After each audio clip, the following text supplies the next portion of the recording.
আমার 2001 থেকে 2006 পর্যন্ত শতভাগ ফেল এর 5 গুণ ছিল। আপনাদের নিউজের জন্য তো অপেক্ষা করতে হবে।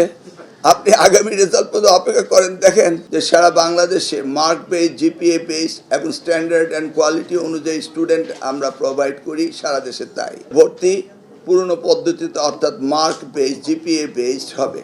তাহলে আপনি এবার বুঝতে পারছেন যে সারা বাংলাদেশে মার্ক বেস, জিপিএ বেস এবং স্ট্যান্ডার্ড অ্যান্ড কোয়ালিটি অনুযায়ী স্টুডেন্ট আমরা প্রোভাইড করি সারা দেশে। তাই আপনারা দেখতে পাচ্ছেন ভিকারুননিসা আইডিয়ালে কীভাবে ভর্তির ভিড় হয়, সেইভাবে কি উপকূলীয় অঞ্চলে সেইভাবে আর্থসামাজিক অবস্থা কি সেইভাবে রয়েছে, সারা বিশ্বময় এটা রয়েছে এবং এটাকে অ্যাড্রেস করতে হবে লোকালি। ধন্যবাদ আপনাকে। ওই সময় কি অ্যাকশন নিয়েছেন সেটা তো আমাদের আমরা জানি না। শতভাগ ফেল করা প্রতিষ্ঠানের বিষয়ে আপনারা এইবার মানে আপনি তো এইবার মন্ত্রী হওয়ার পরে প্রথম আপনি এইবার কি ব্যবস্থা নেবেন? কোনটা? শতভাগ ফেল।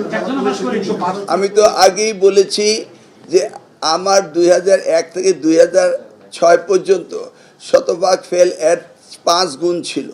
সেই সময় আমরা ব্যবস্থা নিয়ে ক্রমান্বয়ে সেটাকে উন্নত করেছিলাম।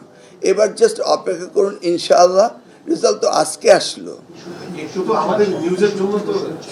আপনাদের নিউজের জন্য তো অপেক্ষা করতে হবে।